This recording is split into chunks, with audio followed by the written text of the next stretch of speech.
में हमारे साथ बिहार से विंध्याचल के आई मोनिता जी हैं। इस प्रोग्राम में ये श्री राम सेंटर में होने जा रहा है। किस तरह का ये जो है मतलब कार्यक्रम होगा, तो आप बताइए कि मोनिता जी, अब मुजफ्फरपुर से चल के दिल्ली तक का यात्रा आपका जो कैसा रहा? यात्रा तो बहुत अच्छा रहा। ये प्रतिभा मैम जी भी है, उनका भी इंटरव्यू चल रहा था, तो मैम ने मुझे इन्वाइट किया यहाँ पे।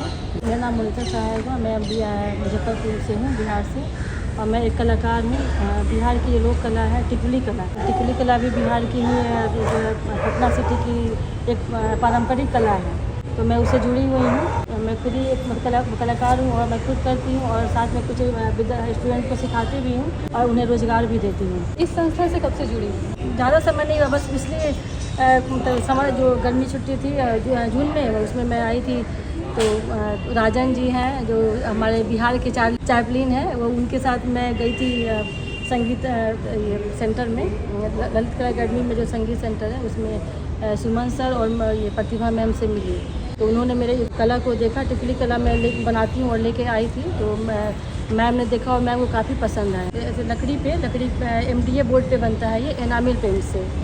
हाँ, तो इसी को मैंने कैनवास पे भी हम लोग बनाते हैं, तो वही मैम को पसंद आया। तो मैम ने बोला कि नहीं, कुछ आप अपनी कला को बनाइए। तो मैं बहुत सारे कला को मैं बना कर लाई हूँ, बनवाया है मुझसे, तो मैं हाँ बना कर लाई हूँ मैम। तो ये सिर्फ वहाँ पे फेमस है, हाँ, यहाँ पर मेरा बस यही हाँ ये कहना है कि ये है कि मतलब बिहार की पारंपरिक कला है, और ये बिहार तो भारत में है। तो अगर मतलब दिल्ली वाले भी अगर इस कला को करें, तो क्योंकि ये हमारी पारंपरिक कला है, तो इस कला को बचाए रखने के लिए मैं चाहती हूँ कि ज़्यादा से ज़्यादा बच्चे जुड़ें, और इस कला को वैसे गूगल पर सर्च करके भी इसके बारे में कुछ पता कर सकते हैं। और ज़्यादा कुछ अगर सीखना चाहते हो तो हम लोगों से कांटेक्ट कर सकते हैं, या बच्चे आजकल के खुद ही होशियार कर सकते हैं। Okay, thank you. जो परफॉर्म होना है 18 को, अच्छा, वेरी लेकिन इसमें तो आप पहचान में नहीं आ रहे 5000 लाइक। लेकिन इसमें तो आपको कोई पहचान नहीं पाएगा। हाँ, आ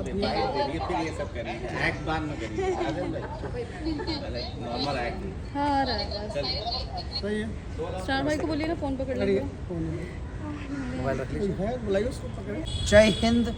thanks Shri Ram centre and specially Pratibha Singh ma'am गुरु माता हैं, और सुमन कुमार साहब जो डिप्टी सेक्रेटरी हैं हमारे संगीत नाटक एकेडमी के। मैं तो बस एक ही चीज़ कहना चाहूँगा कि तालीमें नहीं दी जाती हैं परिंदों को उड़ानों की, वो खुद तय करते हैं ऊंचाई आसमानों की, और रखते हैं जो हौसला आसमान को छूने का, वो नहीं करते परवाह ज़मीन पर गिर जाने की।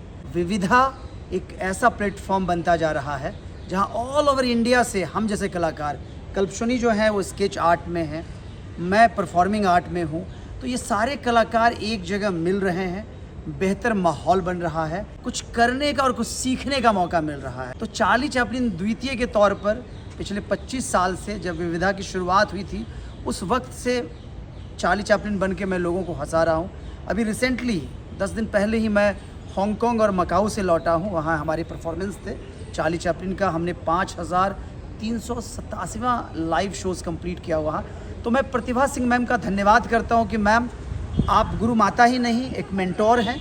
हम लोगों को दिल्ली बुलाकर जिस तरीके का प्लेटफॉर्म दे रही हैं, तो हमारे कला से भी लोग रूबरू होंगे, और इंडिया हंसेगा तभी तो बढ़ेगा इंडिया। तो डायलॉग्स तो चार्ली तो साइलेंट कैरेक्टर है, लेकिन मैं आंखों से ज़रूर बताना चाहूँगा, मेरे आंखों पे फोकस करेंगे। ये देखें, ये यस। तो आइए हम आपको चीफ गेस्ट तक लिए चलते हैं। हमारे चीफ गेस्ट आ चुके हैं, उसके बाद फिर ब्रेक के बाद मिलते हैं। कार्यक्रम है, इसके बारे में आप उन्होंने ये बहुत बड़ा एक कदम जो है उठाया है कला मंडली की सचिव प्रतिभा सिंह जी, और श्री राम सेंटर में एक जो कार्यक्रम करना, कीचक वध नाम के जो है इन्होंने नाटक मंचन का आज से ये सगंस किया है, इस पर आप कुछ कहना चाहिए? जय श्री महाकाल, जय महामाई, जय मां मंगलामुखी। मैं बिल्कुल, आपने बहुत अच्छा किया, आपने मुझे बताया। और श्री राम सेंटर में एक्चुअली कीचक वध होना अपने आप में मतलब नारी शक्ति को उभार करके, आज के कलयुग में जहाँ हम नारी शक्ति का सम्मान भूल गए हैं, ऐसा नहीं है कि पुरुष ही भूल गए हैं, हम नारियां भी स्वयं भूल गए हैं। तो वहाँ पर शक्ति को फिर से जागृत करने में ये एक पहला कदम है इनका। मुझे बहुत अच्छा सराहनीय कदम इनका ये लगता है प्रतिभा जी का, और ये अपने आप में ही बहुत बड़ी शक्ति है। और इतना बड़ा कदम उठाना, आज के दौर में खुल के ये चीज़ें करना, अपने इतिहास को, अपने वेद पुराणों की चीज़ों को लेकर के उसको एक कला के माध्यम से आपको समझाना, जिसे आपको देखने में आनंद भी आता है और आप वो चीज़ें भीतर अपने उतार भी पाते हो, ये वाकई में एक बहुत ही सराहनीय कदम है। मुझे यहाँ आके प्रतिभा से भी ज़्यादा अच्छा मुझे लग रहा है कि मैं आज ये चीज़ें जो हमने सिर्फ देखी हैं, सुनी हैं, पढ़ी हैं, आज हम इनको अपनी जीवंत आँखों से उसको होते हुए देख पाएंगे। मुझे तो उस पल का जो है बहुत बेसब्री से इंतज़ार है। जय महाकाल, जय महामाई, सब आनंद होगा। आजकल के युवा और युवती को देखा जा रहा है कि मोबाइल और इस तरह की प्रवृत्ति में ज़्यादा वो लोग लीन हो गए हैं, तो इस तरह के कार्यक्रम का क्या असर पड़ेगा बच्चों पे? इस तरह के कार्यक्रम का बिल्कुल असर पड़ेगा, लेकिन ये असर तब पड़ेगा जब आप इसको लगातार निरंतरता के साथ इसको बनाए रखेंगे। ऐसा नहीं है आज हमने एक नाटक कर दिया, आज हमने उसके माध्यम से चीज़ों को समझाया, फिर कल पता चले हम ही गुम हो गए। हमें हार नहीं मानना है कि आज हमें 4 लोग देख रहे हैं कि 5 लोग देख रहे हैं। आज प्रतिभा को अकेले भी करना पड़े तो ओके, कौन देख रहा है? उसके भीतर की आत्मा, उसकी चेतना स्वरूप जो है वो तो देख रही है, तो एक दिन वही बाहर आएगी। जब हम भीतर से नहीं होंगे परिपूर्ण तो बाहर कैसे कर पाएंगे? तो ये बहुत ही अच्छा कदम है और हाँ, इसका बिल्कुल असर पड़ेगा, लेकिन मैं फिर भी कहूँगी कि निरंतरता बनाए रखिए। आप सब लोग भी सहयोग कीजिए, आज यहाँ कल कहीं और। हमें भी जब भी अवसर मिलेगा ऐसा कुछ, तो हम खुद भी इस तरीके की चीज़ें जो हैं करवाना चाहेंगे, क्योंकि संतों के पास बहुत लोग आते हैं और उनके सुनते हैं, तो इनके माध्यम से हमारी चीज़ें भी और मजबूत हो जाती हैं ना। तो आप बताएं, आप संस्था की सचिव है कला मंडली का। ये मेरा सौभाग्य है कि इतने गणमान्य अतिथि हमें आशीर्वाद देने के लिए आए हैं, और हमारी अध्यक्षता भी हमारे साथ हैं स्मिता पराशर जी, जो खुद ही इस पूरे कला मंडी को संभालती हैं, संवारती हैं। मैं चाहूँगी कि उनका भी जो सब ले लें। और हमारे बीच अभी ज्योति कलश IAS जो है वो आए हुए हैं, मैं उनका भी स्वागत करती हूँ। एक बार तालियों से उनका भी स्वागत करें। तो ये मैडम आप बताएं, आप अध्यक्ष हैं संस्था की है, तो संस्था का क्या उद्देश्य है? क्या ये जो फर्स्ट बार प्रोग्राम कर रहे हैं आप लोग? नहीं, पहली बार प्रोग्राम नहीं कर रहे। प्रोग्राम हम बहुत सालों से 19-20 साल से तकरीबन ये कार्यक्रम करते आ रहे हैं। पहले बहुत छोटे लेवल पे करते थे और जैसे जैसे लोग जुड़ते चले गए ये कारवां बढ़ता चला गया, और अब हम आगे भी कोशिश करेंगे। और हमारे संस्था की एक महत्वपूर्ण बात ये है, हम कंपैरिजन नहीं करते किसी से। हम कोशिश करते हैं कि वो जो 4 दिन या 3 दिन या 2 दिन हम कार्यक्रम करें, तो हम इतने प्रोग्राम करें। और बड़े आर्टिस्टों को तो सब लोग मौका देते हैं, पर कुछ ऐसे कलाकार हैं गाँव में या फिर बहुत सारे क्षेत्रों में, बहुत सारे कलाकार हैं जिनको स्टेज नहीं मिलता। तो हमारी कोशिश रहती है कि सबको हर साल, देखिए हमारी भी एक लिमिटेशंस हैं कि हम कितना कर सकते हैं, पर हम अच्छे से अच्छा करने की कोशिश करते हैं और आगे भी हम कोशिश करेंगे आने वाले सालों में। अभी हम साल में 1 बार करते हैं और आप लोगों का साथ रहा तो हम साल में 2 या 3 बार भी फेस्टिवल करने से पीछे नहीं हटेंगे। और हमारा उद्देश्य यही है कि जो कला है, जिससे हम ये मानते हैं कि कला से एक इंसान बनता है। ऐसे तो बहुत सारी चीज़ें करने के लिए, पर कला से एक आपका एक रूप निखरता है, आपके अंदर एक सहमता आती है, आपके अंदर एक भावना उत्पन्न होती है। तो हम कोशिश करते हैं कि वो जितने लोग हैं जो कला को बढ़ावा देते हैं वो हमारे साथ जुड़े, और हम कोशिश करते रहेंगे और चाहेंगे कि ये क्रम जो है इसी तरह बरकरार रहे। स्वागत करते हैं।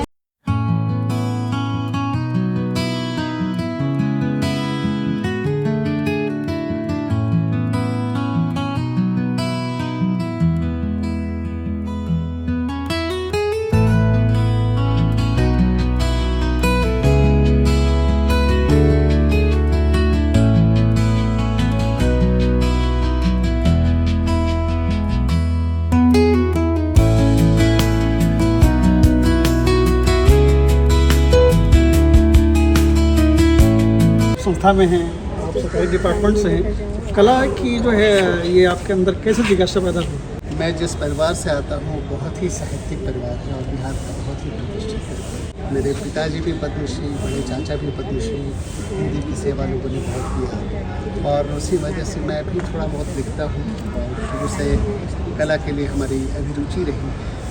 कई पिक्चरों में काम किया, हिंदी पिक्चरों में काम किया, भोजपुरी पिक्चरों में काम किया, कई गाने लिखे। जब मैं प्रतिभा जी से जुड़ा, सुरार जी से जुड़ा, यहाँ पर है, तो बड़ा अच्छा लगा। NST में पहली बार मुलाकात हुई थी, और NST हमेशा प्रमोट करती है टैलेंट्स को। ये कला मंडली एक ऐसी संस्था है जो जिसको कला को कहते करती है प्रमोट। हैं, कला को तो प्रमोट करती है, बट ऐसे लोग को प्रमोट करती है जो हिडन हैं, जो छिपे हुए हैं, जिनको अपॉर्चुनिटीज़ नहीं मिलती है, जिनको प्लेटफॉर्म्स नहीं मिलता है, उनको दर्शक के सामने लाती है। हमने तो देखा है इतने सारे बच्चे जो अच्छे गायक हैं, जो अच्छे कलाकार हैं, जो अच्छे स्कल्पटर्स हैं, पेंटर्स हैं, उनको मौका नहीं मिलता है। उनको लाना, ये कला मंडली एक ऐसा उनका ये प्रयास है कि ऐसे जो हिडन टैलेंट्स हैं उसको दर्शक के समाज के सामने लाया जाए और उनकी प्रतिभाओं को निखारा जाए। तो ये बहुत ही बड़ा इनका पहल है, बहुत अच्छी पहल है। और जहाँ तक हमारा योगदान की बात उठती है, मैं दरवाज़ा खुला हुआ है, जब कभी आप बुलाएं या आप आएँ, बिल्कुल स्वागत है आपका। और जब आप बुलाएंगे तो मैं ज़रूर आऊँगा, आपके सारे प्रोग्राम में मैं आऊँगा। बहुत बढ़िया, हमारी तरफ से बहुत बहुत शुभकामनाएँ जो आपका प्रोग्राम हो रहा है। तो विशेष करके आज दिन हमारे लिए खास करके बहुत महत्व रखता है, क्योंकि आपने कला को बढ़ाया है और इस दिशा में काम किया है। और हमेशा पैशन को जीवित रखना चाहिए, चाहे आप ब्यूरोक्रेसी में हो या किसी फील्ड में हो, चाहे बिजनेसमैन हो, चाहे आप किसी पद पर हो। पद इम्पॉर्टेंट नहीं होता है, आपके अंदर अगर हुनर है उसको बढ़ाइए और समाज में एक अच्छा संदेश दीजिए। आपने ठीक कहा पराशर जी, ये आदमी के व्यक्तित्व को निखारता है। जो कला है इसको हम लोग बढ़ाएं और लोग चाहें। तो आज के युवाओं में और देखा जा रहा है कि कला के प्रति बहुत ही रुचि कम है, तो उनके लिए क्या संदेश है? नहीं, रुचि कम नहीं है, ऐसी बात नहीं है, रुचि है, लोगों को प्लेटफॉर्म्स के मिलते हैं। नहीं, मॉडर्नाइजेशन हो गए हैं, यूट्यूब पर लोग जल्दी देखना चाहते हैं, कुछ क्षेत्र में स्टेज पर बैठ के देखना, तो ये कैसे वो लोग मैनेज करें? देखिए, इतनी मॉडर्नाइजेशन हो गया है, डिजिटल हो गया है, सारी चीज़ें। अब क्या है, आपके हाथ में पूरी दुनिया है। आप अफ्रीकन म्यूज़िक को भी सुनते हैं, आप अमेरिकन म्यूज़िक को भी सुनते हैं, आप रीजनल प्रोग्राम्स देखते हैं, हर चीज़ आपके हाथ में है। तो वो बात आपकी सच है कि लोग बहुत लंबा समय तक नहीं बैठते। अब पहले थिएटर्स में 3 घंटा बैठते थे, आज वो कल्चर बदल गया है। आज लोग चाहते हैं कि चलो पॉज करते हैं फिर इसको देखेंगे। तो ये जो सुविधा हो गई है, जिसकी वजह से ये सब चीज़ें आ रही हैं, नई चीज़, छोटी छोटी चीज़ें जिसमें प्रासंगिकता ज़्यादा है, जो कुछ समाज को मैसेज दे रही है, अगर छोटा 5 मिनट का ही है तो वो बहुत ज़्यादा लोगों को अपील कर रहे हैं। अभी हमारी बातचीत हो रही थी किसी से, एक नया प्लेटफॉर्म लेके वो आ रहे हैं। वो बता रहे थे कि साउथ कोरिया में और इवन यूएस में 5-5 मिनट के रील्स टाइप की डॉक्यूमेंट्री वो 3 घंटे तक के लिए लोग उसको देख रहे हैं, बहुत अप्रिशिएट कर रहे हैं। और वही कल्चर अब हमारे यहाँ आ रहा है। तो हम तो चाहेंगे कि आप प्रतिभाओं को बढ़ाएं और हम लोग सब साथ हैं। चलो, बहुत बहुत धन्यवाद।